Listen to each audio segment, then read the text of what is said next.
and what it's used for side control. Okay, some of you guys know this, some of you guys don't.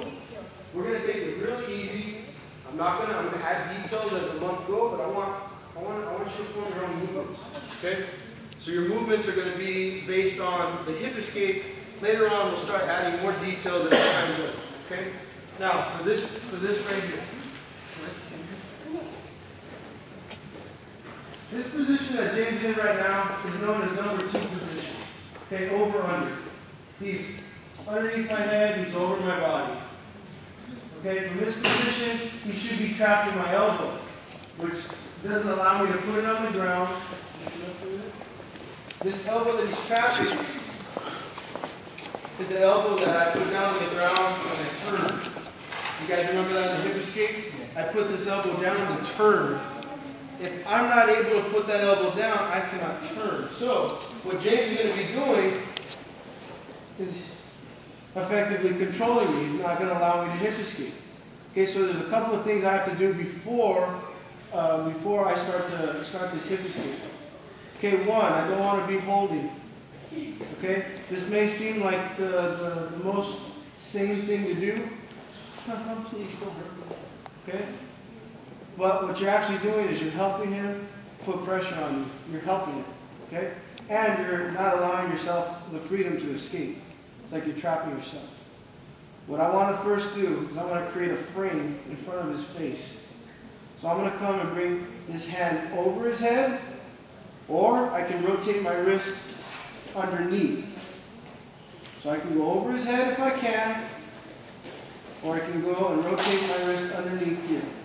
It's just a rotate of the wrist. This is all I'm doing. Over the head, underneath. Okay? He's probably going to be keeping his head down nice and low, and it's going to be hard for me to do this. So this is going to take a little bit of finesse. I can go here, I can go under. Okay? Once I have this, one little thing I want to show you. Where's Andrew at? Andrew, you're here somewhere. Where are you? Andrew, he got caught on my in my hip in one of my movements on yesterday, or the day before, and it's a prime example of what I don't want you guys to do. Okay, it's to get your wrists underneath. Okay, so sit up a little bit. When we're doing bench press or any kind of like lifting, our wrists are in this fashion, so the bar's sitting on our wrists and we're pushing. But this is a very controlled movement. I know somebody's not going to be coming behind me when I'm doing weights and just like knock the bar in a certain way. So it's different in jiu-jitsu. When I'm pushing on him, he can shift his weight sideways, forward, up, down, all these different ways. So I do not want to have my wrists underneath me when I start to push him. Okay? If he leans forward, that's a real easy way to just pop somebody's wrists. Okay? The same thing on this side. If I can get my wrists underneath and I look where I'm at. See where I'm at? I'm trying to push in.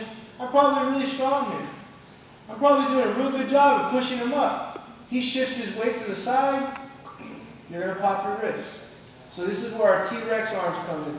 We're not going to be using our hands. We're going to be using our forearms, our elbows to place his weight on. Okay? So he's effectively controlling my arm over here, and we were hugging him.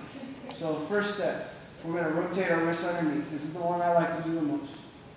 Okay? If I have to, this is a real mean one, and I use my elbow, and I go here. A lot of cauliflower ear comes from this one. Okay? Here I rotate underneath, and I'm right here on the shoulder. The next thing I want to do is I want to create a frame. Okay? This frame is a 90-degree structural strength, little bit of a movement that I'm going to use to make space between me and Jim. So I'm here, and I'm creating that frame. So he tries to put pressure on me here.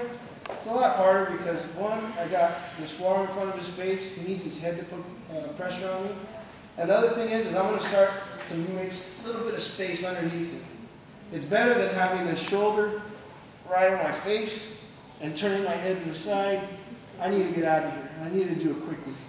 So first thing I do, one, come over, come under. This is my favorite one here. I'm going to take my wrist under. Okay? I'm going to start to move.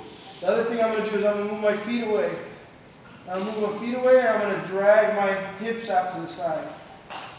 One of two things are going to happen. One, I'm going to create enough space to get my elbow between his knees, or he's going to follow me, and before he gets to his knees, and he gets his knees to my side, I'm going to put my elbow between his knees. Two things, so I need to make just a little bit of space. He's trapping, I can't do it here. Okay? I get my wrist over the top this time. Make that frame, make that space. I'm going to move my feet. One, elbow down. Now it's all T-Rex arms. From here, I'm using not my wrist, I'm using my arms. So all the weight is on this, and pretend I'm doing bench press with just my forearms. Here, the next thing I'm going to do is I'm going to hip escape towards him. I want my hips, I want my body to face him. If I do this, somehow I get this arm out and I turn, this is no good for jiu-jitsu. James just goes ahead, jumps on my back, gets a free choke out of it. So we have to be wary of that. Here, we got our T-Rex arms. We're inside.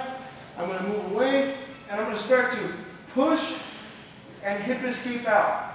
My job here is to, one, get my head on the inside. Two, get my hips away from him. And the next thing is I'm going to get this elbow over here on this side underneath myself. Okay? I need to get in, get my head in. So if he tries to come down on top of me, my head's in the way. Okay? I'm going to pull this elbow out from underneath me. And I'm going to scissor my legs. So right now, my left leg on top of my right leg. I need to get this bottom leg back so it's on my knee. From here, I sit up.